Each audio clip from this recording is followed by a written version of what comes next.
একটু বাইরে আছি তো স্যার, এই জন্য। বাইরে আছো? জি স্যার।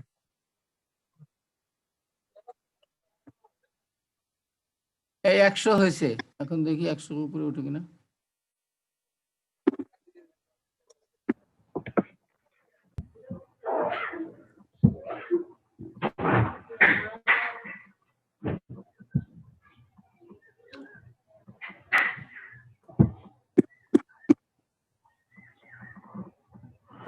আবার কমে গেল, 100 হয়ে আবার কমে গেল কেন?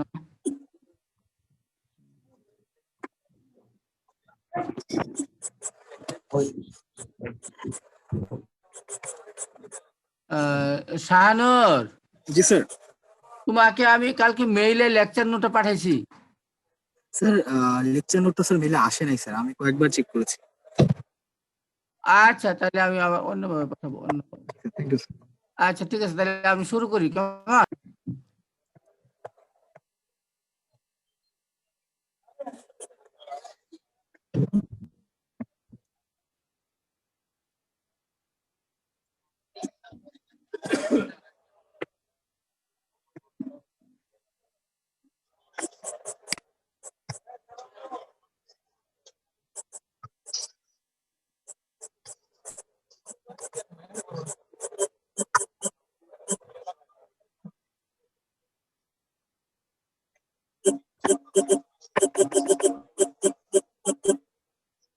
হ্যাঁ, এখন শাহানুর, আজকে আমি লেকচার নোটটা অন্যভাবে পাঠাবো কেমন?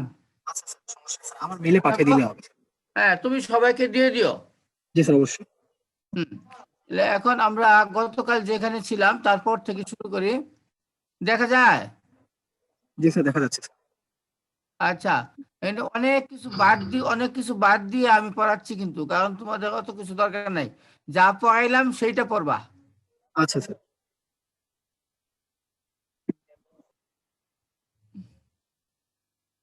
ঠিক আছে, নেমেছি। আচ্ছা, এই কমপ্লিমেন্টটা পড়াবো। কমপ্লিমেন্ট দেখো, ওই গেল কমপ্লিমেন্ট। হ্যাঁ, কখনো কখনো অ্যান্টিজেন এবং অ্যান্টিবডি একটা কমপ্লেক্স তৈরি করে। কোথায় কমপ্লেক্সটা তৈরি করে? অন দি সারফেস অফ সেলের সারফেসে অ্যান্টিজেন এবং অ্যান্টিবডি মিলে এরা একে অপরকে ধরে একটা কমপ্লেক্স তৈরি করে, কমপ্লেক্স। এবং তখন কি হয়, তখন ওই সেল থেকে তোমরা কি ফোয়ারা দেখছো? ফোয়ারার মতো এনজাইম ফোয়ারার মতো এনজাইম স্প্রে করতে থাকে। স্প্রে কোথায়? অ্যান্টিজেন অ্যান্টিবডি কমপ্লেক্সের উপরে। তখন তখন ওই সেল ওয়াল তো না, অ্যানিমাল সেল তো, তখন ওই প্লাজমা মেমব্রেন ফেটে যায়, ফেটে গিয়ে সেলগুলো মরে যায়। এই যে এনজাইমের ক্যাসকেড বা এনজাইমের জলপ্রপাত, এইটার নামই হচ্ছে complement. The components of this cascade মানে জলপ্রপাত, that undergo activation are serum proteins. এগুলি কি? সবই এই এনজাইমগুলি সবাই protein, serum protein, collectively called complement. এটা কিন্তু সেলের ভিতর থেকে না, সিরাম থেকে। হ্যাঁ, এবং এইগুলোকে সামগ্রিকভাবে বলে complement. Complement plays an important role in body's defence through cell mediation. হ্যাঁ, সেল মিডিয়েটেড ইমিউনিটির ক্ষেত্রে এই কমপ্লিমেন্ট একটি রোল প্লে করে in the killing of affected cell. এটাই কমপ্লিমেন্ট। এইবার আমরা একটা এতক্ষণ যে আমরা এই কয়দিন যে আমরা পড়লাম যে chicken B blood group system, এবং এই বি এর পরে পড়লাম এমএসসি। তো এমএসসির সঙ্গে ডিজিজের সম্পর্ক আছে, আমরা আগেই বলেছি যে যদি তুমি ডিজিজ রেজিস্ট্যান্ট চিকেন তৈরি করতে চাও, ডিজিজ রেজিস্ট্যান্ট বার্ড তৈরি করতে চাও, তাহলে এমএসসির ব্যবহার দিয়েই করতে হবে। সেই কারণে জেনেটিক রেজিস্ট্যান্স টু ডিজিজ এইটার সঙ্গে জড়িত আছে এমএসসি এই নামটি। আচ্ছা, একটা ডিজিজ আলোচনা করব আমরা, মেরেক্স ডিজিজ। নিশ্চয়ই নাম শুনছো, মেরেক্স ডিজিজ। এই মেরেক্স ডিজিজ হইলে কি হয়? এই ম্যারেজ ডিজিজ হইলে ইন্টারনাল অর্গানগুলোতে শরীরের ভিতরে লেশন তৈরি হয়, লিভার, গাট, গাট মানে গাট মানে হচ্ছে অলিমেন্টারি ট্রাক্ট, এইখানে লেশন তৈরি হয়, ঘা হয়, ইন্টারনাল ব্লিডিং হয় এবং বার্ডটা মরে যায়। ম্যারেজ ডিজিজের মর্টালিটি হাই। তো এখন কুল নামে একজন সায়েন্টিস্ট, উনি গবেষণা করে দেখেন যে এই মেরেক্স ডিজিজের সঙ্গে এই এমএসসির সম্পর্ক খুঁজে বের করেন। আচ্ছা, কিভাবে দেখো, উনি একটা এক্সপেরিমেন্ট করেন, একটা random bread population of chicken নেন, সেখানে মেরেক্স ডিজিজের কারণে 51% মর্টালিটি ছিল। Mortality due to Marek's disease ওয়াজ 51%। এইখান থেকে উনি সিলেকশন শুরু করেন। সিলেকশন 4 জেনারেশন সিলেকশন করার পরে উনি রেজিস্ট্যান্ট এবং সাসসেপ্টেবল লাইন, একটা লাইন পাইছে রেজিস্ট্যান্ট লাইন, আরেকটা লাইন পাইছে সাসসেপ্টেবল লাইন। রেজিস্ট্যান্ট লাইনের মধ্যে মাত্র 7% মর্টালিটি দেখতে পান, অর্থাৎ রেজিস্ট্যান্ট লাইনে মাত্র 7% মুরগি ম্যারেক্স দ্বারা আক্রান্ত হয়েছিল এবং এবং এবং সাসসেপ্টেবল লাইনে 94% বার্ড মেরেক্স দ্বারা আক্রান্ত হয়েছিল, মেরেক্স জীবাণু। Marek's is a neoplastic disease caused by virus. তো মাত্র 4 জেনারেশন সিলেকশন করার পরে লাইভেবিলিটির মধ্যে অর্থাৎ বেঁচে থাকার উপরে উনি এই গবেষণাটি করেন। বেঁচে থাকার উপরে মানে মেরেক্স ডিজিজ ইনোকুলেশনের পরে, মেরেক্স ডিজিজ চ্যালেঞ্জের পরে 4 জেনারেশন গেলে এক লাইনে পান 7% মর্টালিটি, আরেক লাইনে পান 94% মর্টালিটি। এই যে ডিফারেন্স সৃষ্টি হইলো 4 জেনারেশন সিলেকশনের পরে, এটা কেন হইলো চলো দেখি। এই টেবিলটা বুঝতে চেষ্টা করো। এই যে আমি 4 জেনারেশন সিলেকশনের কথা বললাম, results of selection for resistance and susceptibility to Marek's disease in chicken. আচ্ছা, তো এখন বলছে যে সিলেকশনের আগে এই কর্নেল র্যান্ডম ব্রেড পপুলেশনের মধ্যে 51% ছিল মর্টালিটি, মানে 51% বার্ডের মেরেক্স ডিজিজ ছিল, মেরেক্স ডিজিজ আক্রান্ত হয়েছিল ওই 8 সপ্তাহ বয়সে। এবং 8 সপ্তাহ বয়সে তোমার এটা ইনসিশন করে, ইনসিশন করে তার মেরেক্স ডিজিজের অস্তিত্ব পাওয়া গেছে, অর্থাৎ 51% birds were affected by Marek's disease.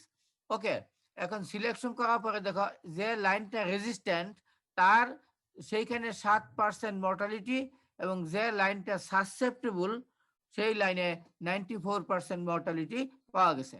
এখন যে লাইনটা রেজিস্ট্যান্ট ছিল, যেখানে মর্টালিটি খুবই কম, ডিজিজ রেজিস্ট্যান্ট লাইন, এইখানে দেখা গেছে যে B21, ওই যে বি বলছিলাম না, বি ব্লাড গ্রুপের B1, B2, B3, B4, B35 পর্যন্ত, এই B21 এই এলিলের ফ্রিকোয়েন্সি হচ্ছে 100%।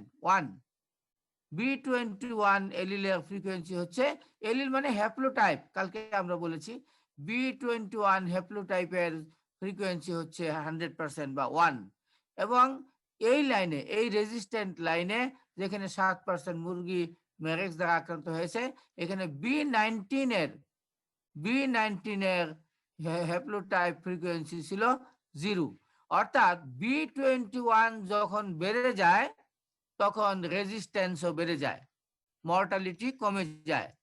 এবং B19 সাসসেপ্টেবল লাইনে B21 এর জিন ফ্রিকোয়েন্সি ছিল 0।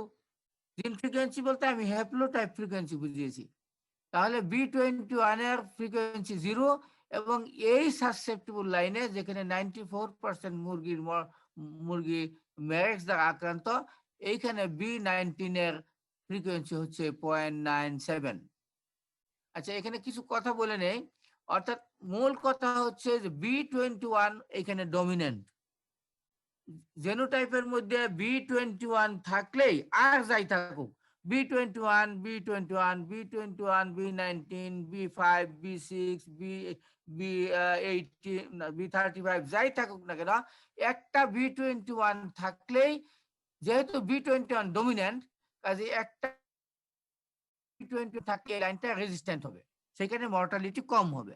আচ্ছা, আর যখনই B19 এর ফ্রিকোয়েন্সি বেড়ে গেছে, B21 এর ফ্রিকোয়েন্সি বেড়ে গেছে, সেইখানে মর্টালিটিও বেড়ে গেছে।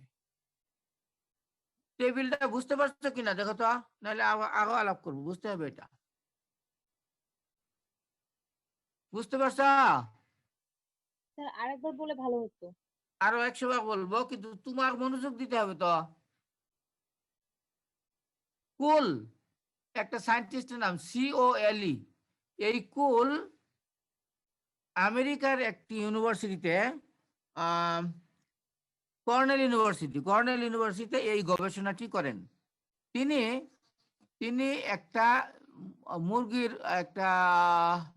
একটা পপুলেশন ব্যবহার করেন, তার নাম হলো কর্নেল র্যান্ডম ব্রেড পপুলেশন। এই পপুলেশনে মেরেক্স ডিজিজ ইনোকুলেট করে, অর্থাৎ মেরেক্স ডিজিজ এখানে ছিল, ন্যাচারালি ছিল। উনি দেখেন যে এই পপুলেশনের মধ্যে 51% মুরগি মেরেক্স দ্বারা আক্রান্ত হয়। এইরকম একটি পপুলেশনে উনি সিলেকশন শুরু করেন। সিলেকশন পড়ছো কিছু পড়াইছে? স্যার পড়ানো হচ্ছে স্যার। আচ্ছা, পড়ানো হচ্ছে, ঠিক আছে। হ্যাঁ, আচ্ছা শোনো, সিলেকশনটা কিরকম? Divergent selection. একদিকে যে সমস্ত মুরগি রেজিস্ট্যান্ট, রোগ হয় না বা কম হয়, ওইটা হলো রেজিস্ট্যান্ট লাইন।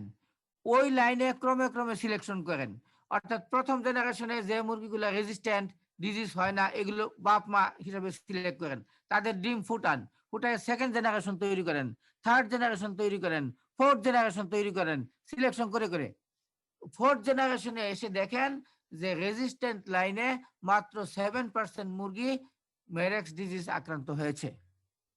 আর সাসসেপ্টেবল লাইনেও উনি সিলেকশন করেন, যে সমস্ত মুরগি মেরেক্স দ্বারা আক্রান্ত হয়েছে, মরে নাই কিন্তু আক্রান্ত হয়েছে, ওই মুরগি ডিম উৎপাদন করেন, ব্রিডিং করেন, ডিম ফুটান, বাচ্চা তৈরি করেন, আবার ওইটা দিয়ে ডিম ফুটান, বাচ্চা তৈরি করেন। এইভাবে 4 জেনারেশন যাওয়ার পরে উনি দেখেন ফোর্থ জেনারেশনে 94% মুরগি মেরেক্স দ্বারা আক্রান্ত হয়। এইটুকু বুঝতে পারছো? জি স্যার। আচ্ছা, তবু কঠিন, কারণ আমি বোর্ড ইউজ করতাম, লিখতাম, তাহলে বুঝতে পারতাম। আচ্ছা, যে লাইনটা রেজিস্ট্যান্ট, যেখানে সিলেকশনের ফলে এখানে রেসপন্স আসছে, রেসপন্স অর্থাৎ সিলেকশন কাজ হয়েছে, সিলেকশনে কাজ হয়েছে, হ্যাঁ কাজ হয়েছে। এখন রেজিস্ট্যান্ট লাইনে দেখা গেছে যে B21 এই হ্যাপ্লোটাইপ 100%। জিন ফ্রিকোয়েন্সি পড়ছো না? B21 এর জিন ফ্রিকোয়েন্সি বা হ্যাপ্লোটাইপ ফ্রিকোয়েন্সি হচ্ছে 1, মানে সবগুলা এলিল B21। B21 এর ফ্রিকোয়েন্সি যখনই বেড়ে গেছে, তখনই মুরগির রেজিস্ট্যান্স বেড়ে গেছে। দ্যাট মিনস B21 এই হ্যাপ্লোটাইপটা মেরেক্স ডিজিজ রেজিস্ট্যান্সের জন্য দায়ী। আমরা যদি মেরেক্স ডিজিজ রেজিস্ট্যান্ট একটা জাত তৈরি করতে চাই, তাহলে B21 এই হ্যাপ্লোটাইপের জেনোটাইপ তৈরি করতে হবে। এখন বুঝছো কিনা বলো? জি স্যার। আচ্ছা আচ্ছা, এখন বিপরীত লাইনটা হলো সাসসেপ্টেবল লাইন, রোগের প্রতি স্পর্শকাতর। রোগ জীবাণু আক্রমণ করলে রোগ হয়ে যায়, এইটা হলো সাসসেপ্টেবল লাইন। এখানে 94% mortality due to Marek's disease. এইখানে পপুলেশন, সাব পপুলেশনের মধ্যে B21 এর কোনো হ্যাপ্লোটাইপ নাই। এতে কি বোঝা যায়? B21 is responsible for Marek's disease resistance, তাই না? জি স্যার। হ্যাঁ, এবার বুঝছো। এখন এই রেজিস্ট্যান্ট লাইনে B19 এর ফ্রিকোয়েন্সি 0, অর্থাৎ B19 কমতে কমতে কমতে কমতে এখানে B19 এর ফ্রিকোয়েন্সি 0 হয়েছে, কোনো B19 নাই। আর সাসসেপ্টেবল লাইনে B19 বেড়ে গেছে, বাড়তে বাড়তে বাড়তে বাড়তে 0.97 হয়েছে, প্রায় 1-এর কাছাকাছি। কারণ তোমরা যে পড়ছো সিলেকশন চেঞ্জেস জিন ফ্রিকোয়েন্সি, সিলেকশন জিন ফ্রিকোয়েন্সি চেঞ্জ করে দেয়। এইখানে তো তাই হয়েছে, সিলেকশন করে জিন ফ্রিকোয়েন্সি চেঞ্জ হয়েছে এবং ডিজিজ রেজিস্ট্যান্স বা ডিজিজ সাসেপ্টেবিলিটি চেঞ্জ হয়েছে। মাত্র 4 জেনারেশন সিলেকশন করে এই ফল পেয়েছে। আচ্ছা, এখন সাসেপ্টেবল লাইন বুঝলো কেমনে? অর্থাৎ মুরগির মেরেক্স ডিজিজ হয়েছে, ওর মধ্যে ওগুলা ডিম পারছে, ডিম থেকে আবার বাচ্চা ফুটাইছে, সেকেন্ড জেনারেশন তৈরি করছে, থার্ড জেনারেশন তৈরি করছে, ফোর্থ জেনারেশন তৈরি করছে। এই পরের স্লাইডে যাই, দেখো বলছে যে এই দুইটা সাসেপ্টেবল লাইন এবং রেজিস্ট্যান্ট লাইনের মধ্যে যে ডিফারেন্স, এই ডিফারেন্সটা বি লুকাসের মধ্যে এমএসসির ডিফারেন্স, কারণ এক জায়গায় B21 বেড়ে গেছে, আরেক জায়গায় B21 কমে গেছে, এক জায়গায় B19 কমে গেছে, আরেক জায়গায় B19 বেড়ে গেছে। তাহলে B19 এবং B21 এরা মেরেক্স ডিজিজ রেজিস্ট্যান্সের জন্য দায়ী। Did this indicate an association between Marek's disease and MSC? এই এক্সপেরিমেন্টটা কি মেরেক্স ডিজিজ এবং এমএসসির মধ্যে কোনো সম্পর্কের কথা বলে দেয়?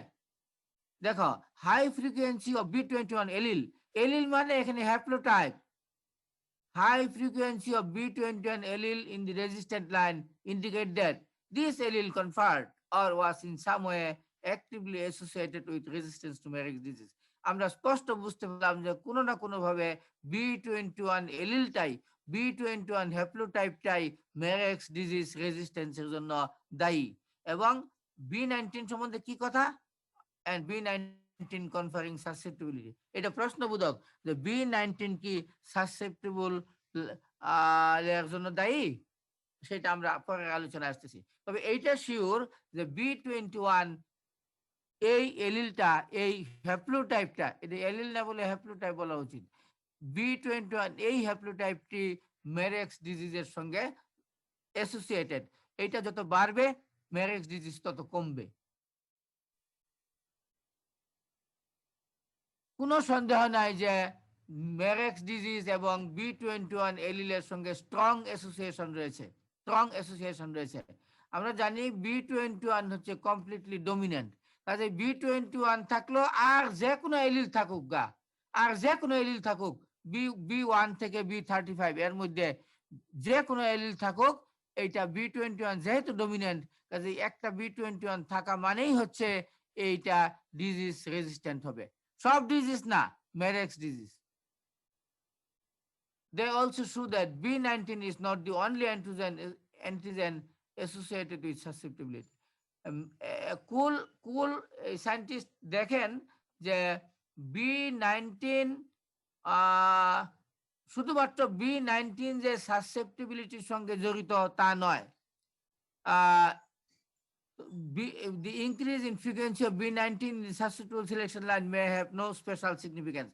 হ্যাঁ, যে লাইনটি সাসেপ্টেবল এই লাইনে বি বেড়ে যাওয়াটা এটা সিগনিফিকেন্ট না, তবে B21 বেড়ে গেলে যে রেজিস্ট্যান্স বেড়ে যাবে এতে কোনো সন্দেহ নাই। B21 এর ফ্রিকোয়েন্সি বেড়ে গেলে যে মেরেক্স ডিজিজের প্রতি রেজিস্ট্যান্স বেড়ে যাবে চিকেনের, এতে কোনো সন্দেহ নাই। এটি সন্দেহাতীতভাবে এই এক্সপেরিমেন্ট থেকে প্রতীয়মান হচ্ছে। এইবার এই টেবিলটা বুঝতে চেষ্টা করো, খুব মনোযোগ দিয়া প্লিজ। জেনোটাইপ গুলি লক্ষ্য করো। এই জেনোটাইপ গুলি কেমনে ডিটারমাইন করছে জানো? এগুলো সিরোলজিক্যাল টেস্ট করে, ব্লাড সিরা এবং অ্যান্টি সিরা দিয়ে টেস্ট করে বার্ডের জেনোটাইপ বের করেছে। এখন B21 এইরকম জেনোটাইপের 65টা মুরগি নিয়েছে। B21 এই জেনোটাইপের 65টা মুরগিতে মেরেক্স ডিজিজ ভাইরাস ইনোকুলেট করেছে, করার পরে দেখা গেছে এইখানে একটা মুরগিও মরে নাই, ডেথ হলো 0, একটা মুরগিও মরে নাই। তাহলে ডেথ পার্সেন্ট কত? 0%। এখন তাহলে B21 জেনোটাইপ যেখানে আছে সেখানে ম্যারেক্স ডিজিজের রেজিস্ট্যান্স 100%, একটা মুরগি মরে নাই। আর আরেকটা গ্রুপ যার মধ্যে B21 এলিল, একটা এলিল আছে, আর একটা যাই থাকুক না কেন, একটা এলিল B21 আরেকটা এলিল যাই থাকুক না কেন, এইরকম এরকম মুরগি 76টা মুরগি নিয়েছে। 76টা মুরগি নিলে এইখানে দেখা গেছে 2টা মুরগি মারা গেছে। তাইলে B21 ডমিনেন্ট হয়েও রক্ষা করতে পারে নাই, কিছু মুরগি মরে গেছে। এই 2টা মুরগি 76টার মধ্যে মরে গেছে, এটা হলো 3%। আচ্ছা, আরেকটা সাব গ্রুপ যার জেনোটাইপ হলো B21 B19, এইরকম মুরগি নিচে 60টা, 60টার মধ্যে 4টা মুরগি মারা গেছে, এইখানে মর্টালিটি হয়েছে 7%। তাহলে 3 আর 7 এই দুইটা গড়ে 4%, 4%। মানে B21 এলিল একটি আছে, আরেকটি B19 বা যাই থাকুক না কেন, এরকম হইলে সেখানে 4% মর্টালিটি দেখা গেছে। এটা জেনোটাইপ হলো B21 ড্যাশ। ড্যাশ মানে অন্য যাই, যে কোনো এলিল থাকতে পারে। আরেকটা গ্রুপ নিয়েছে যেটা জেনোটাইপ হচ্ছে B19, আর যে কোনো এলিল থাকুক না কেন, B19 এর সঙ্গে যাই থাকুক না কেন, এরকম একটা লাইন নিছে। সেই এরকম মুরগি নিছে 50টা। এরকম মুরগি 50টা নেওয়ার পরে সেইখানে দেখা গেছে 19টা মুরগি মারা গেছে। দেখছো কি পরিমাণ মর্টালিটি? তার মানে 38% মুরগি মারা গেছে। আরেকটা গ্রুপ নিছে যার 2টা এলিলি B19 এরকম মুরগি নিছে 13টা মুরগির মধ্যে 6টা মুরগি মারা গেছে, এখানে মর্টালিটি হচ্ছে 46%। এখানে 38 এবং 46 এই দুইটার গড় হচ্ছে 56। দ্যাট মিনস একটা এলিল B19 এইরকম মুরগি যারা আছে তাদের মধ্যে মর্টালিটি হচ্ছে 56%। আচ্ছা, এইখানে B21 নাই, সিম্পলি এই কথা বলছে, এই জন্য 2টা ড্যাশ। যে B21 না থাকলে তার মর্টালিটি 56% হয়েছে। আরেকটা মুরগির গ্রুপ নিছে যেখানে জেনোটাইপ জানা নাই, জানি না, ইগনোর করা হয়েছে, এইরকম 93টা মুরগি নিছে। এই 93টা মুরগির মধ্যে 63টা মুরগি মারা গেছে, এর মর্টালিটি 68%। তাহলে এই তিনটার গড় হচ্ছে 56%। এখন বুঝো, যেখানে B21 সেখানেই রেজিস্ট্যান্স টু ম্যারেক্স ডিজিজ, যেখানে B19 সেখানে সাসসেপ্টিবিলিটি টু ম্যারেক্স ডিজিজ। তার সাথে বড় কথা হচ্ছে যেখানে B21 এরা রেজিস্ট্যান্স টু ম্যারেক্স ডিজিজ, যেখানে B21 নাই সেইখানেই সাসসেপ্টিবিলিটি টু ম্যারেক্স ডিজিজ, ম্যারেক্স ডিজিজের সেইখানেই বেশি আক্রান্ত হয়েছে, যেখানে B21 একটি এলিলও নাই। টেবিলটা বুঝতে পারছো কিনা কিছু দেখো তো। জি স্যার। অনেক কঠিন, খুব মনোযোগ দিয়ে পড়তে হবে। হ্যাঁ, খুব মনোযোগ দেয়া। এটা এই এক্সপেরিমেন্টটি B blood group system adopt করে এই এক্সপেরিমেন্ট করেন তোমার কোল। তবে এখানে নিচে যে ব্রাইলসের কথা লিখছি, ব্রাইলস 1982, বি ব্লাড গ্রুপটা, চিকেনের বি ব্লাড গ্রুপটা ব্রাইলসের নাম অনুসারে বি ব্লাড গ্রুপ সিস্টেম হয়েছে। ব্রাইলস একজন সায়েন্টিস্ট, তার নাম অনুসারে বি ব্লাড গ্রুপ সিস্টেম হয়েছে, বি ব্লাড গ্রুপ সিস্টেম। এখন বলো তো বি ব্লাড গ্রুপ সিস্টেমে কয়টা হ্যাপ্লোটাইপ, এলিল কয়টা? 35টা। 35। 35 হ্যাঁ, 35 মানে B3 B4 B5 B6 এরকম করে B35। অর্থাৎ একটা জিনোটাইপ এরকম হতে পারে B1 B35 হতে পারে, জি স্যার।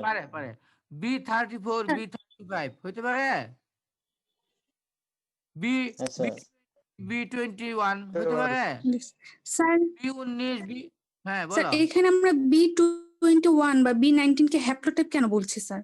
হ্যাঁ, খুব ভালো কথা বলছো, কালকে ক্লাস করছিলা? জি স্যার, করছিলাম তো। আচ্ছা ঠিক তাহলে আছে, তো স্যার হয়তো এখানে বুঝতে পারো দুটাকে না। জি কোনো অসুবিধা নেই মা, বুঝতে পারো না, এই যে আমি তোমার আবার যাচ্ছি, দেখো তোমার বোঝানোর জন্য, খুব মনোযোগ দাও। এমএসসি তে যাচ্ছি আমরা, এমএসসি। এই যে এখানে দেখো, দেখা যায় জি স্যার, দেখা যাচ্ছে। হ্যাঁ, এমএসসির মধ্যে এখানে যদি একটা মাত্র লুকাস থাকতো, একটা জিন থাকতো, একটা এলিল থাকতো, তাহলে অন্য সব জিনের মতো এইটাও হইতো, একটা এলিল সিম্পলি। কিন্তু আমরা বলেছি যে এই চিকেনের 17 নম্বর ক্রোমোজোমে যে এমএসসি আছে, এখানে এল এফ জি এই চারটে, সরি এই তিনটা এলিল একসাথে ক্লোজলি লিঙ্কড এলিল। তিনটা এলিলকে একটা এলিল বলে মনে হয়, যেহেতু এরা ক্লোজ, এরা বাপ মার থেকে সন্তান সন্ততিতে ট্রান্সমিট করে, একই সাথে ভাঙে না। অন্য জিনের ভেঙে যেতে পারে মাঝখানে, ভেঙে দুটো বিচ্ছিন্ন হয়ে যেতে পারে। কেন মেন্ডেলের সেকেন্ড লতে পড়ছো না যে এরা সম্পূর্ণ স্বাধীনভাবে বিচ্ছিন্ন হয়ে যায়, দে সেপারেট ইন্ডিপেন্ডেন্টলি। জি স্যার। তাই হয়, তাহলে তো এল আর এফ ইন্ডিপেন্ডেন্টলি সেপারেট হয়ে যেত, হয় না, কারণ দে আর হাইলি ক্লোজলি লিঙ্কড। এই তিনটা এলিলকে একটা এলিলের মতো মনে হয় কাজকর্মে, এই জন্যই এটাকে বলে হ্যাপ্লোটাইপ এলিল না। বুঝছো? জি স্যার। হ্যাঁ, তারপরেও যদি বিশ্ববিদ্যালয় খুলে আমার কাছে এসো, অবশ্যই তোমাদের সময় দিব, 100 বার বলবো, বুঝতে হবে, অবশ্যই বুঝতে হবে। আমি খুব কম করে তোমাদের পড়ালাম। এখন এই লেখাটা তুমি নিজে পড়ো তো, হ্যাপ্লোটাইপ।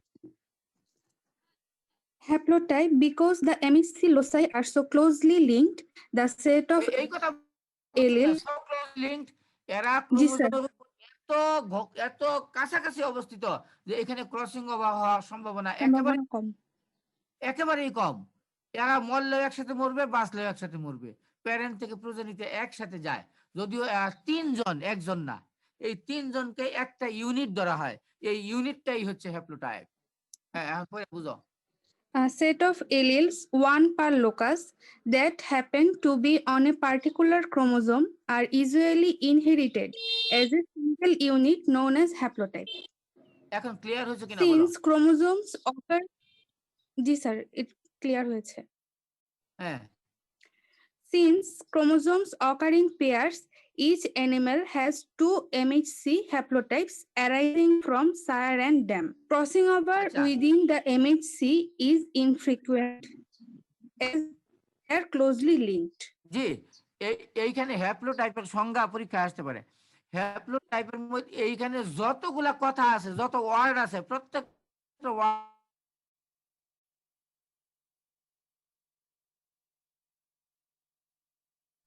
তো কি বলে, দুইটা এক জোড়া ক্রোমোজোম একসাথে, তাই না? ক্রোমোজোম জোড়ায় জোড়ায় থাকে, তাইলে তাইলে একটা ইন্ডিভিজুয়ালে এক জোড়া ক্রোমোজোমের মধ্যে কয়টা হ্যাপ্লোটাইপ আছে? দুইটা, মা এবং বাবা থেকে। এক্স্যাক্টলি। তুমি জেনোটাইপ লিখতে লেখো না, বড় এ বড় এ বড় এ জি ছোট স্যার। এ ছোট এ, হ্যাঁ, অর্থাৎ একটা জেনোটাইপ লিখতে যে দুইটা দুইটা এলিল লিখতে হয়, একটা বাপ থেকে একটা মা থেকে আসছে। হ্যাপ্লোটাইপের বেলাও তাই, একটা জেনোটাইপ গঠন করে দুইটা হ্যাপ্লোটাইপে। এই হ্যাপ্লো এমএসসি একটা হ্যাপ্লোটাইপ। এক্সাম্পল দিবা, টিকা আসলে লিখবা, এখানে ভালো করে লিখবা যে এমএসসি ইজ এন হ্যাপ্লোটাইপ, এবং এই হ্যাপ্লোটাইপ চিকেনের 17 নম্বর ক্রোমোজোমে আছে। ওইখানে কি কি অংশ আছে বলবা বলবা বলবা আবার যাই ওখানে দেখো তো।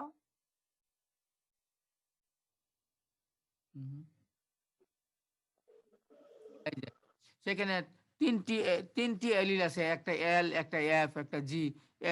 এল কি, এফ কি, জি কি আমরা কালকে বলেছি, এখানে লেখা আছে, লেকচার নোট দিব, ভালো করে পড়ে নিও। যদি এমএসসি টিকা আসে বা এমএসসি উপর কোশ্চেন আসে তাইলেও পারবা, যদি হ্যাপ্লোটাইপের উপর কোনো কোশ্চেন আসে তাইলেও পারবা।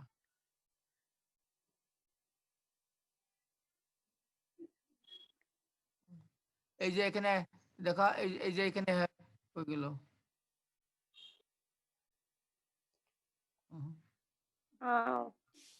তো, এই যে এটা হ্যাপ্লোটাইপের এক্সাম্পল। হ্যাঁ, যদি বড় কোশ্চেন আসে হ্যাপ্লোটাইপের উপরে তাহলে এই এক্সাম্পল দিয়ে দিবা, কালকে বলছিলাম না, মনে আছে? জি স্যার, মনে আছে। হ্যাঁ, জি স্যার যদি মনে আছে। হ্যাপ্লোটাইপের উপর বড় প্রশ্ন আসে তাহলে এইটা দিয়ে বুঝাই দিবা। যদি হ্যাপ্লোটাইপ না হইতো তাহলে এখানে একসাথে কিন্তু এ বি সি বলতো না, বলতো সিম্পলি বলতো একটা A9 A3, এইটাই একটা জেনোটাইপ হয়ে যেত। বুঝছো এখন? হ্যাঁ স্যার বুঝতে পারছি। হ্যাঁ, তারপরেও পড়তে পড়তে মানে যদি বুঝতে কোনো অসুবিধা হয় পড়তে পড়তে পড়তে বুঝে বলবো, ঠিক আছে। আচ্ছা, তাহলে এটা এই চ্যাপ্টারটা শেষ হয়ে গেল। দেখি, স্যার একটা কোশ্চেন ছিল বলো। স্যার।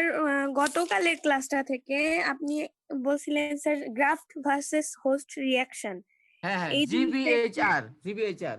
কি স্যার? এইটা একটু বুঝিনি। আর হচ্ছে হিস্টোকম্প্যাটিবিলিটি অ্যান্টিজেন, এই জিনিসটা। এই জিনিসটা বুঝো নাই? আচ্ছা, জিবিএইচআরটা বলি। হ্যাঁ, জি স্যার। বড় হাতের জি, ছোট হাতের ভি। জি স্যার। হ্যাঁ, বড় হাতের এইচ, বড় হাতের আর। গ্রাফট ভার্সাস হোস্ট রিঅ্যাকশন জিনিসটা হলো যে এক অ্যানিমেলের টিস্যু বা স্কিন চামড়া বা কোনো অর্গান যদি আরেক অ্যানিমেলে ট্রান্সপ্ল্যান্ট করি, তখন এই দুইটা টিস্যুর মধ্যে রিঅ্যাকশন হবে। কি রিঅ্যাকশন? Antigen antibody reaction. বলতে পারো এই ক্ষেত্রে দুইজনের অ্যান্টিজেনের মধ্যে রিঅ্যাকশন, দুইজনের অ্যান্টিজেনের মধ্যে রিঅ্যাকশন। এই রিঅ্যাকশনটা হচ্ছে গ্রাফট ভার্সাস হোস্ট রিঅ্যাকশন। এই রিঅ্যাকশনের ফলেই এখন গ্রাফটটা বাঁচবে না মরে যাবে, এটা ডিপেন্ড করবে এই জিবিএইচআর এর উপরে। ক্লিয়ার? জি স্যার। আচ্ছা, আরেকটা প্রশ্ন করছিল যে কি জানো, এমএসসি কি জানো? না স্যার, হিস্টোকম্প্যাটিবিলিটি অ্যান্টিজেনটা কি? অ্যান্টিজেন। ওকে ওকে, হ্যাঁ। আচ্ছা, স্যার বলো। সারফেসে ছিল। শোনো বলতেছি, এমএসসি একটা হ্যাপ্লোটাইপ। এখন প্রত্যেকটা মুরগির এমএসসি আছে কিনা এটা বলো আগে। জি স্যার। কিন্তু জেনোটাইপ ভিন্ন ভিন্ন। হ্যাঁ। প্রত্যেকটা মুরগির এমএসসি আছে কিন্তু তার জেনোটাইপ ভিন্ন ভিন্ন, তাই না? জি স্যার। একটা জেনোটাইপের কথা বললাম, B21 এটা একটা জেনোটাইপ। জি। তাহলে B21 হচ্ছে একটা হ্যাপ্লোটাইপ। এখন এই হ্যাপ্লোটাইপের কাজ কি? মনে করো একটা B21 আরেকটা মুরগি B19 এই তো এইখানে তো জেনেটিক ডিফারেন্সের কারণে সে কি করে, আমি কালকে বলছিলাম জিনের কাজ কি, সে কোড করে ফর সিনথেসিস অফ প্রোটিন। তাহলে সে এক ধরনের প্রোটিন তৈরি করে B19 আর B21 সে আরেক ধরনের প্রোটিন তৈরি করে, অ্যান্টিজেন তৈরি করে, অনেক কিছুই তৈরি করে। কিন্তু আমরা অ্যান্টিজেনের কথা বলতেছি। অ্যান্টিজেন তো প্রোটিন। এই যে প্রোটিনের ভিন্নতার কারণে ডিজিজের প্রতি যে আচরণ করবে সেটাও ভিন্ন হবে। এইটাই তো genetic basis of disease resistance. বললাম না B21 এই জেনোটাইপের মুরগিগুলি মেরেক্সের প্রতি হাইলি রেজিস্ট্যান্ট। আবার অন্যটা B19 হলে হাইলি সাসেপ্টেবল। এটার কারণ কি? B21 যে অ্যান্টিজেন তৈরি করার জন্য কোড করে নির্দেশ দেয়, B19 অন্য অ্যান্টিজেন তৈরি করার নির্দেশ দেয়। যে অ্যান্টিজেন সেল সারফেস অ্যান্টিজেন, ওই অ্যান্টিজেনগুলি সেলের সারফেসে থাকে, এরা ওই মেরেক্স ডিজিজকে আক্রমণ করতে পারে না। অ্যান্টিজেন তৈরি করার জন্য বলে না অ্যান্টিবডি তৈরি করার জন্য বলে? হ্যাঁ, এইটা আরেকটা প্রশ্ন, কঠিন প্রশ্ন করছো। সিম্পলি এইটা চিন্তা কর, তোমার শরীরে লিম্ফোসাইট আছে কি নাই বলো? আছে? আচ্ছা, আছে। এই একটা লিম্ফোসাইট সেল আলাদা করো। এই সেল মেমব্রেনের বাইরে প্রচুর অ্যান্টিজেন মলিকুল আছে। অ্যান্টিজেন বলছে কেন? এই লিম্ফোসাইট যদি আরেকজনের দেহে ট্রান্সফার করো, ওই টিস্যু যদি একজনের টিস্যু কেটে আরেকজনের টিস্যুতে লাগাই দাও, তাহলে ওই সেলের উপরে অ্যান্টিজেন আছে না? আছে। এই অ্যান্টিজেনটা কে তৈরি করছে? এই cell to cell antigen differ করে, পার্থক্য আছে, কারণ তার জেনোটাইপ ভিন্ন, তার এমএসসি ভিন্ন। এই পার্থক্য কারণে গ্রাফ বাঁচবে বা গ্রাফ মরে যাবে। এই পার্থক্যের কারণে ডিজিজের প্রতি সাসেপ্টেবল বা ডিজিজের প্রতি রেজিস্ট্যান্ট। পড়াটা যখন বাসি হবে তখন বেশি বুঝবা আরো, যখন এটা মাথার মধ্যে ঢুকুক, ঢুকে এটা ম্যাচিউর হোক, ম্যাচিউর হলে দেখবা আপনা থেকে অনেক অনেক বুঝ এসে গেছে। স্যার একটা কোশ্চেন আছে। কোশ্চেন করো। স্যার চিকেনের বি ব্লাড গ্রুপ সিস্টেমে যদি স্যার 35টা এলিল থাকে তাহলে মোট হ্যাপ্লোটাইপ কয়টা? ওরে বাবা রে বাবা, অসংখ্য। 35 পূরণ 34 পূরণ 33 পূরণ 32 পূরণ 31। 35 ফ্যাক্টোরিয়াল স্যার, 35 ফ্যাক্টোরিয়াল। হ্যাঁ, ফ্যাক্টরিয়াল 35। আচ্ছা স্যার। স্যার B21 এ যে এলিল গুলা থাকে LFG, স্যার B19 ও কি স্যার সেম এলিল থাকে LFG? হ্যাঁ, সেম সেম সেম। ওর নাম দিছে এলএফজি, ওরা কি তৈরি করে সেটার উপর ভিত্তি করে। আচ্ছা স্যার, মানে সংখ্যাগুলো চেঞ্জ হবে কিন্তু স্যার এলিলের নাম সেমই থাকবে। হ্যাঁ, নাম সেমই থাকবে, কিন্তু তাদের প্রোডাক্ট তো ভিন্ন ভিন্ন। জি স্যার। প্রোডাক্টটা কি বলো তো? প্রোডাক্টটা স্যার ওদের মানে ডিজিজ রেসিস্টেন্স protein। করবে না ওদের? হ্যাঁ, প্রোটিন। যে প্রোটিনের বলছো প্রোটিন, সে ঠিক আছে। প্রোটিন। মানে এখানে অ্যান্টিজেন, জি স্যার। প্রোডাক্টটা হচ্ছে অ্যান্টিজেন। জেনোটাইপ ভিন্ন, অ্যান্টিজেন ভিন্ন, সোজা কথা। জি স্যার। জেনোটাইপ এক, অ্যান্টিজেন এক। হুম। কঠিন, তবু তোমরা বলে বুঝে ফেলছো অতি সহজেই। আমি তোমার সবাইকে ধন্যবাদ জানাচ্ছি। আমার নিজের বুঝতেই অনেক সময় লেগেছে, বুঝছো। আমি তোমাদের জন্মের আগে 93-তে এই চিকেন বি ব্লাড গ্রুপ সিস্টেমের উপর জাপানে কাজ করেছি। তোমাদের জন্মের আগে 93।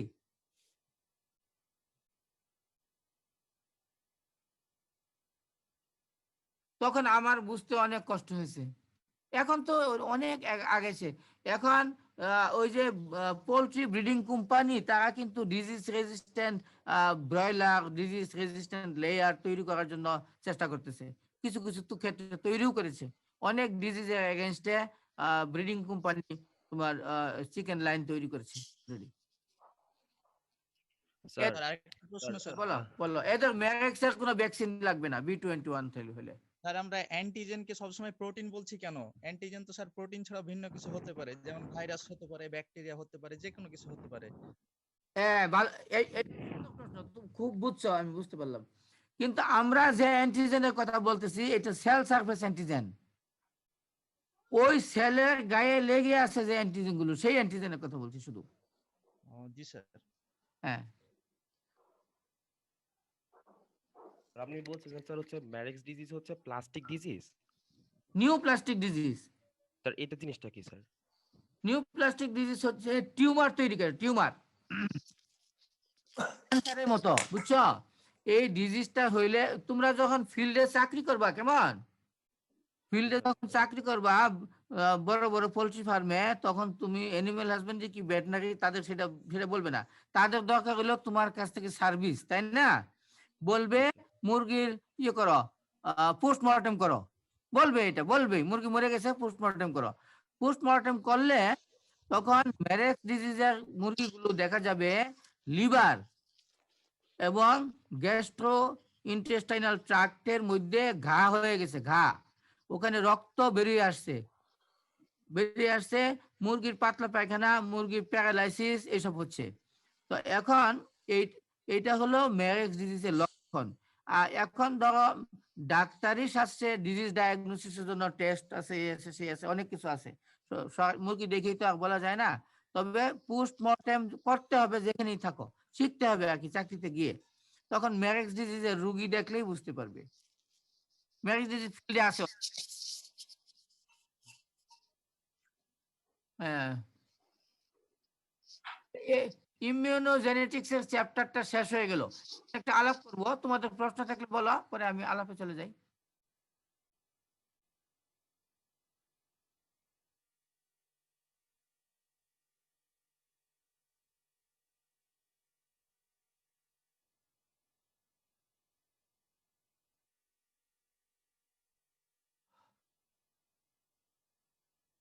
প্রশ্ন নাই? তাইলে শোনো, আমরা ইনহেরিটেন্স অফ প্রোডাকশন ট্রেড শুরু করেছিলাম।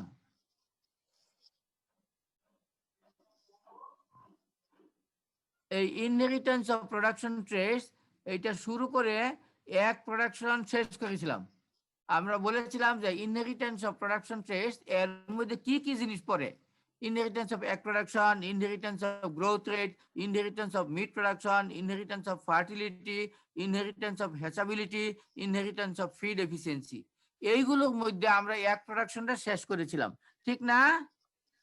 জি স্যার, গ্রোথ রেট শুরু করছিলেন।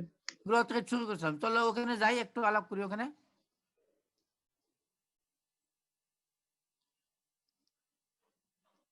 এই এগুলো কি পড়ছিলাম নাকি দেখো তো?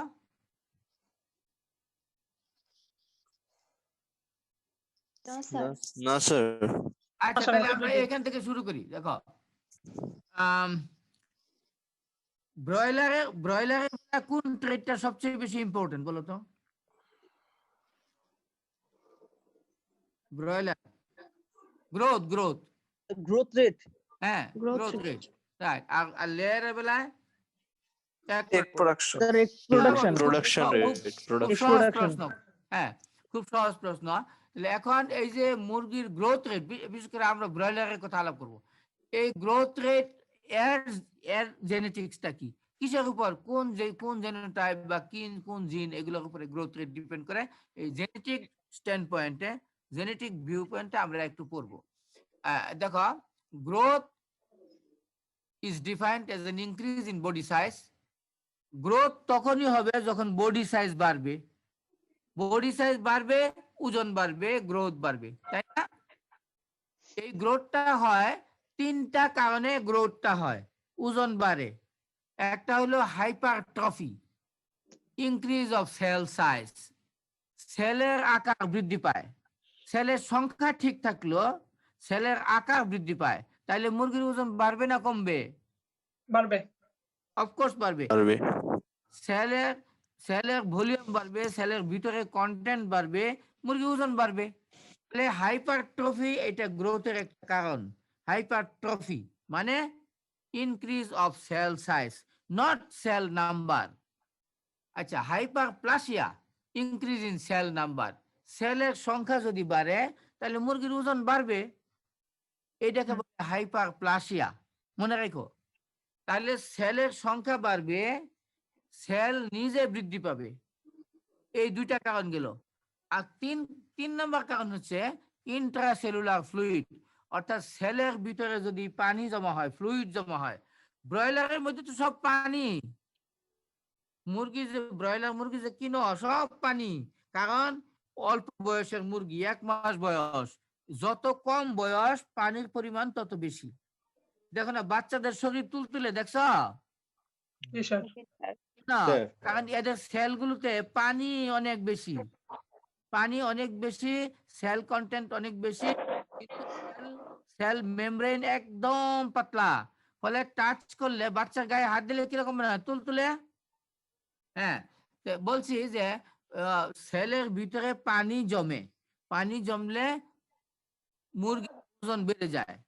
এই যে দেখো, খাসি জবাই করে ওইটার ভিতরে পানি ঢুকায় কিভাবে যেন, ওই কসাইরা বুঝে। পানি ঢুকায় কারণ ওজন বেড়ে গেলে দাম বেশি, তাই না? আচ্ছা, তাহলে টার্ম গুলো শিখো। হাইপারট্রফি মানে সেলের সাইজ বড় হওয়া, হাইপারপ্লাসিয়া মানে সেলের সংখ্যা বৃদ্ধি পাওয়া, আর ইন্ট্রাসেলুলার ফ্লুইড মানে অ্যাকুমুলেশন হবে, আর সেলের ভিতরে পানি জমা হবে, তাইলে মুরগির ওজন বেড়ে যাবে, তাই না? তাহলে এখন যদি বলে যে গ্রোথ কি কি কারণে গ্রোথ অ্যাচিভ করে, গ্রোথ হয়? 3টা কারণ। During the early embryonic development of the chicken growth, the result of primary hyperplasia. Embryonic life অর্থাৎ মুরগির বাচ্চা যখন ডিমের ভিতরে থাকে, ইনকিউবেশনে থাকে, তখন এর গ্রোথ হয় বিকজ অফ হাইপারপ্লাসিয়া, সেলের সংখ্যা বৃদ্ধির কারণে। বুঝাইতে পারছি তোমাদের? বুঝছো কি? জি স্যার। ডিমের মধ্যে যখন গ্রোথ হয় না, হয়। ওইটা মূলত হয় সেলের সংখ্যা বৃদ্ধির কারণে। আর যখন ডিম ফুটে বাচ্চা বের হয়, হ্যাচিং এর পরে এইখানে বৃদ্ধি হয় মূলত সেলের সাইজ বৃদ্ধির কারণে। ইম্পর্টেন্ট কথা, কিন্তু খুবই ইম্পর্টেন্ট। এখন গ্রোথ মাপবো কি করে?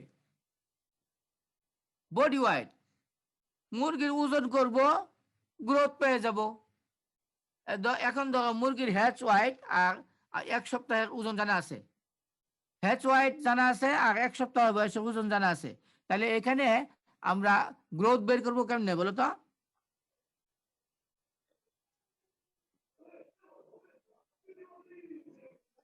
দুইটাকে বিয়োগ করবো স্যার। দুইটা বিয়োগ করবো, এক্স্যাক্টলি। তাহলে এক সপ্তাহের ওজন থেকে হ্যাচ ওয়াইট বাদ দিব, যেটুকু হইলো এইটুকুই বেড়েছে সে এক সপ্তাহে। তাহলে এখন গ্রোথ রেট বের করবো কেমনে বলো? গ্রোথ রেট হলো মানে গ্রোথ রেট পার ডে যদি বলি, তাহলে যত দিনে এই গ্রোথটা হচ্ছে তত দিয়ে ভাগ করবো, 7 দিন করবো, তাহলে প্রতিদিন কতটুকু গ্রোথ হয়েছে আমরা বের করে ফেলতে পারবো। বুঝতে পারছো? জি স্যার। হ্যাঁ, এখন মুরগি একদিনে যে গ্রোথটা হয় একদিনে, সেটাকে বলে average daily gain, ADG, average daily gain. গড়ে একদিনে কতটুকু বৃদ্ধি হয়েছে এটাকে বলে এডিজি, মনে রাখবা, এডিজি মানে এভারেজ ডেইলি গেইন। গ্রোথকে আমরা গেইন বলি সাধারণত। আচ্ছা, তাহলে বডি ওয়েট নিব, বডি ওয়েট গেইন নিব, গ্রোথ রেট বের করব, এগুলি হলো গ্রোথের মেজারমেন্ট, গ্রোথের মেজারমেন্ট। কিন্তু বললো না যে গ্রোথের মেজারমেন্ট হইলো গ্রোথ রেট, কখনো বললো না। গ্রোথ রেট তো বের করে নিতে হবে, গ্রোথ রেট মুরগির ওজন থেকে বের করে নিতে হবে, গ্রোথ রেট মুরগির মধ্যে পাওয়া যাবে না। পাওয়া যাবে? শক্ত চামড়া পড়ে চলটা পড়ে গেছে। হ্যাঁ,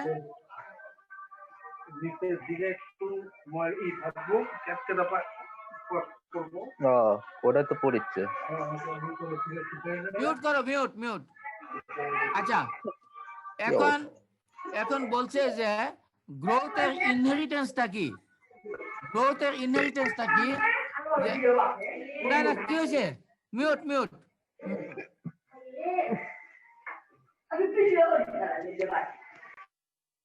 গ্রোথের ইনহেরিটেন্সটা কি মানে কিভাবে পিতা মাতা থেকে সন্তান সন্ততিতে আসে? কোন ব্রিড বা স্ট্রেন বা জাতের স্ট্যান্ডার্ড গ্রোথ রেট নাই। এইটা বলা যাবে না যে এই জাতের গ্রোথ রেট স্ট্যান্ডার্ড হলে এত, ওই জাতের গ্রোথ রেট স্ট্যান্ডার্ড হলে এত, এরকম তো বলা যাবে না। হ্যাঁ, কারণ গ্রোথ রেট অনেক কিছুর উপর নির্ভর করে, খাওয়া দাওয়া, পরিবেশ, টেম্পারেচার, অনেক কিছু, ডিজিজ ইত্যাদি। এখন বিভিন্ন জাতের মধ্যে এবং এক জাতের মধ্যেও এই গ্রোথের অনেক ভেরিয়েশন আছে, অনেক variation.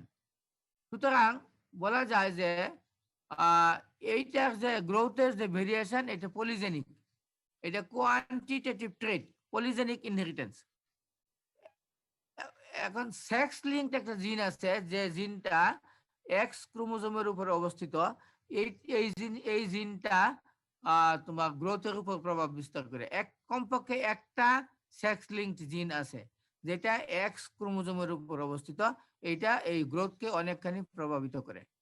R heterosis may exist specially for earlier body weight and growth rate may be changed by selection. এখন তো যেহেতু এইটা কোয়ান্টিটেটিভ ট্রেট, কাজে সিলেকশন করলে গ্রোথ বাড়বে। সিলেকশন করলে আমরা যদি গ্রোথ রেট কমানোর জন্য সিলেকশন করি, তাহলে সেটাও ইফেক্টিভ হবে। অর্থাৎ গ্রোথ রেট কমানো যাবে সিলেকশন করে, গ্রোথ রেট বাড়ানো যাবে। আর হেটারোসিস বুঝো, এই যে এই হেটারোসিস। না স্যার। আচ্ছা, হেটারোসিসটা একটু শোনো। মনে করো বাবা হইলো এ, মা হইলো বি, রাইট? হ্যাঁ, এখন কোন প্রোজেনির পারফরমেন্স যদি বাপ মায়ের গড় পারফরমেন্সের চেয়ে বেশি হয়, তাহলেই বুঝবা হেটারোসিস হয়েছে। একজনে বলো দেখি।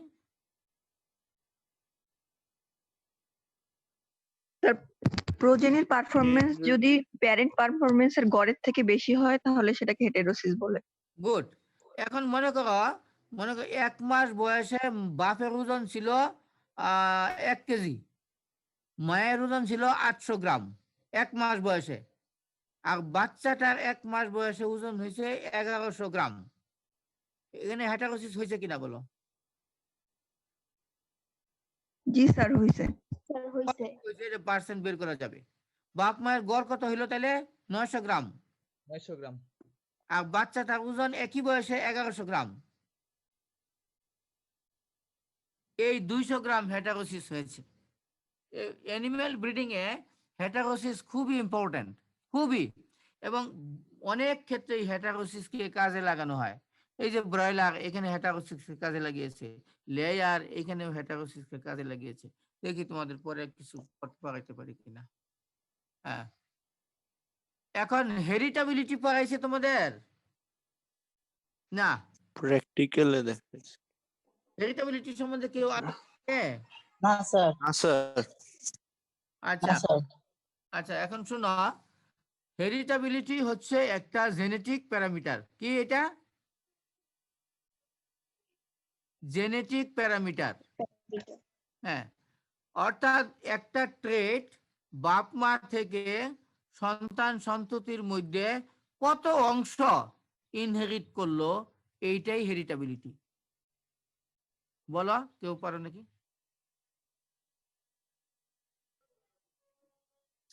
একটা জিনের কত অংশ প্যারেন্ট থেকে অফস্প্রিং এ ট্রান্সমিট করবে সেটা পার্সেন্টেজটা হচ্ছে হেরিটেবিলিটি। না, এটা বলিনি, একদম মিথ্যা কথা বলেছো। স্যার জেনেটিক ট্রেটের কত পার্সেন্ট প্যারেন্ট থেকে অফস্প্রিং এ গেল এটার পার্সেন্টেজ হচ্ছে হেরিটেবিলিটি। এক্স্যাক্টলি, এইবার হয়েছে ট্রেট। আচ্ছা, মনে করো গ্রোথ রেট একটা ট্রেট, তাই না? Growth rate. এখন এই গ্রোথ রেট বাপ মা, মনে করো, আচ্ছা গ্রোথ রেটই দাও, এই গ্রোথ রেট 100% আছে। এখন বাপ মা থেকে সন্তানের মধ্যে এর সবটুকুই কিন্তু সন্তানের মধ্যে যাবে না, আংশিক যাবে।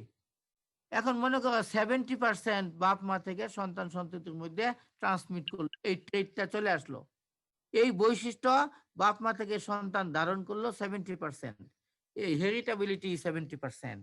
70%কে আমরা 0.7 বলতে পারি, পারি? জি স্যার। হ্যাঁ, সমস্ত ইকোনমিক ট্রেটেরই হেরিটেবিলিটি আছে। হেরিটেবিলিটি এটা ক্যালকুলেট করতে হয়, স্ট্যাটিস্টিক্যালি বের করে নিতে হয়। এটা মুরগি কাটলে মুরগির মধ্যে হেরিটেবিলিটি পাওয়া যাবে না, মুরগির শরীরে নাই, এটা ব্রিডাররা ক্যালকুলেট করে বের করে হেরিটেবিলিটি। এটা একটা জেনেটিক প্যারামিটার, মনে রাখো, তোমাদের পড়াবে, কেউ না কেউ পড়াবে, জেনেটিক প্যারামিটার।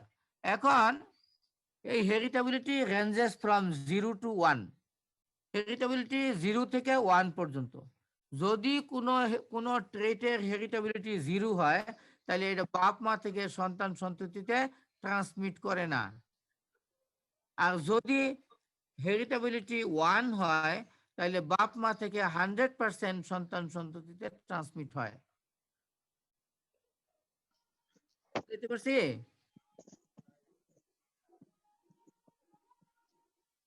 এই হেরিটেবিলিটিকে এইচ স্কয়ার দিয়ে প্রকাশ করা হয়। দেখো তো, যে এইচ স্কয়ার লিখছে, যে এইচ স্কয়ার, দেখছো? হ্যাঁ, এইচ স্কয়ার, এটা হলো হেরিটেবিলিটির সিম্বল, এইচ স্কয়ার, হেরিটেবিলিটি। এখন দেখো, অনেক অনেক সায়েন্টিস্ট, অনেক রিসার্চার এই গ্রোথের হেরিটেবিলিটি এস্টিমেট করেছেন মুরগির বেলায়। অনেক রিসার্চার ওয়াইড গেইনের হেরিটেবিলিটি বের করেছেন। Growth rate sufficiently high heritability. Okay, growth rate এমন একটি বৈশিষ্ট্য যার হেরিটেবিলিটি হাই। হেরিটেবিলিটি হাই হলে কি হবে? প্যারেন্ট থেকে প্রোজেনিতে অনেক বেশি ট্রান্সমিট করবে এই বৈশিষ্ট্যটি। মানে বাপ মা ভালো তো প্রোজেনি ভালো। হেরিটেবিলিটি হাই মানে এটার অর্থ হলো বাপ মা ভালো, প্রোজেনিও ভালো হবে। বাপ মা খারাপ, প্রোজেনিও খারাপ হবে। চুরের পুত চুর হবে, ভালো মানুষের পুত ভালো হবে যদি হেরিটেবিলিটি হাই হয়।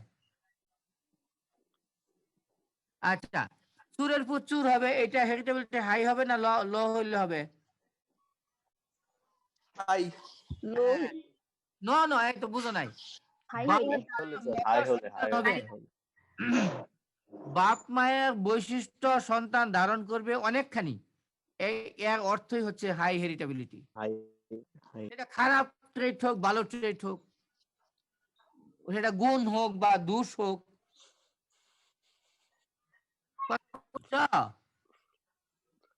স্যার হ্যাঁ স্যার বাপ মা গাদা ছাত্র ছিল, দুইজনেই গাদা, সন্তান গাদা ছাত্র হয়েছে, এটা হেরিটেবিলিটি হাই না লো? হাই। হাই স্যার এই তো সবাই বুঝছো, খুব খুব ভালো ছেলে মেয়ে তোমরা, খুব ভালো। হেরিটেবিলিটি ডিটেলস করা কথা না বললেও পারতাম, তোমাদের ভালোর জন্য বলে নিলাম। আচ্ছা, estimates based on sire components. Heritability বের করার অনেক পদ্ধতি আছে, তো তিনটা জিনিস মনে রাখো। এটা হলো heritability based on sire component, heritability based on dam component, heritability based on sire and dam component. এই তিন ভাবে হেরিটেবিলিটি বের করা যায়। যদি আমরা গ্রোথের হেরিটেবিলিটি, সায়েন্টিস্টরা বের করে দেখছে যে সায়ার কম্পোনেন্ট থেকে গ্রোথের হেরিটেবিলিটি বের করলে সেই ভ্যালু আসছে 0.4 to 0.6, আর ড্যাম কম্পোনেন্ট থেকে হেরিটেবিলিটি বের করলে সেটার ভ্যালু দাঁড়িয়েছে 0.7, আর সায়ার এবং ড্যাম কম্পোনেন্ট থেকে হেরিটেবিলিটি বের করলে গ্রোথের প্রত্যেকটা ট্রেটের হেরিটেবিলিটি আলাদা আলাদা। হ্যাঁ, গ্রোথের হেরিটেবিলিটি সায়ার এবং ড্যাম কম্পোনেন্ট থেকে আলাদা আলাদা বের করে দেখা গেছে সেটা 0.5 to 0.6 এর মধ্যে। প্রশ্ন স্যার? আজকে থাক স্যার। থাকবে। আজকের মতো দিন কই পাবো? শেষ করেন স্যার। আচ্ছা, আর একটা দুটো স্লাইড দেখি। এটা দেখো, genetic relationship of growth with conformation and skeletal dimension. Skeleton বুঝো? Skeleton,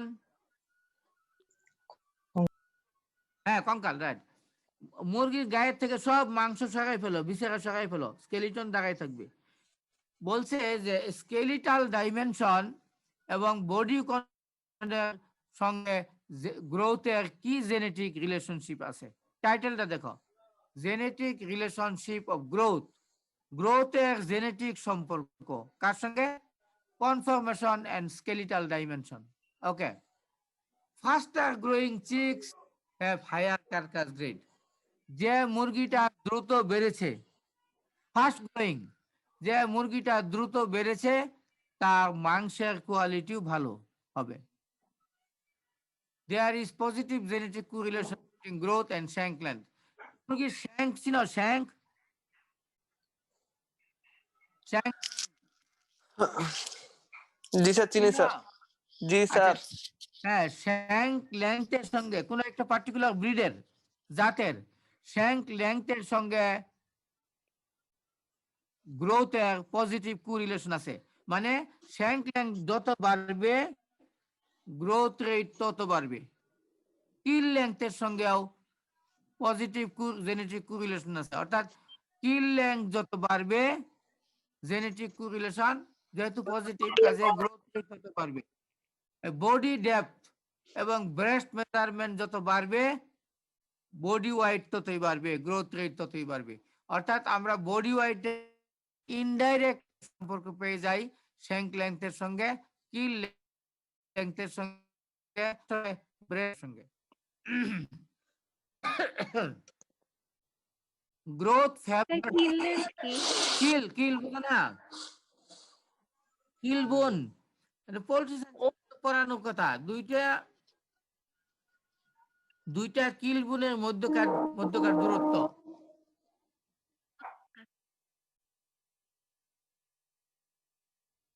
growth favours greater carcass মিটিনেস।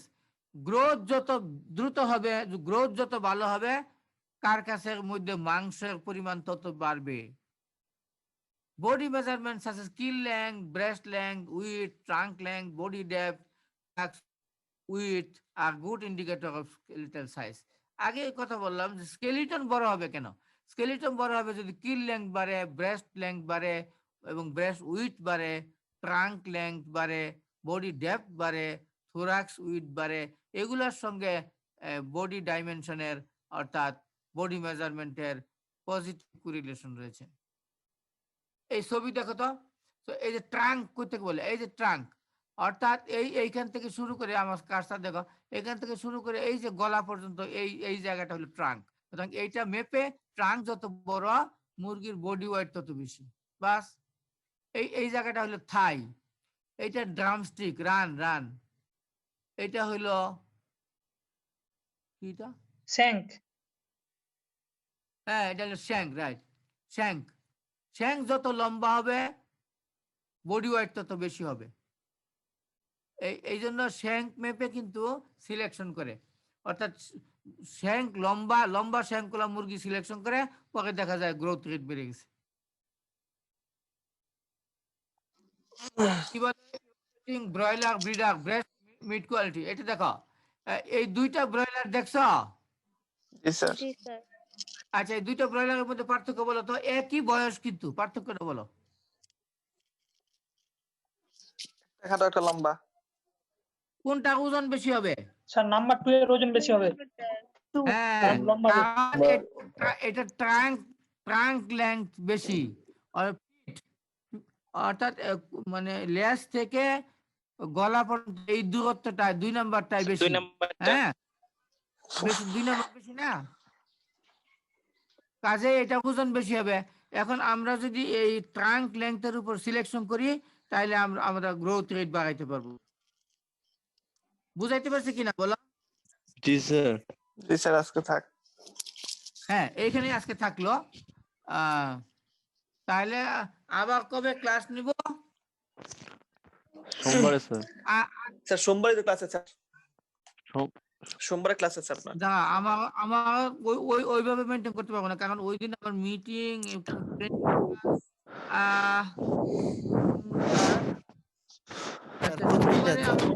বিকালে ফ্রি আছি, বিকালে স্যার সোমবার। সোমবার বিকাল ছাড়া সম্ভব জি না। স্যার বিকালেই নেন। জি স্যার সমস্যা সোমবার বিকাল 3টা।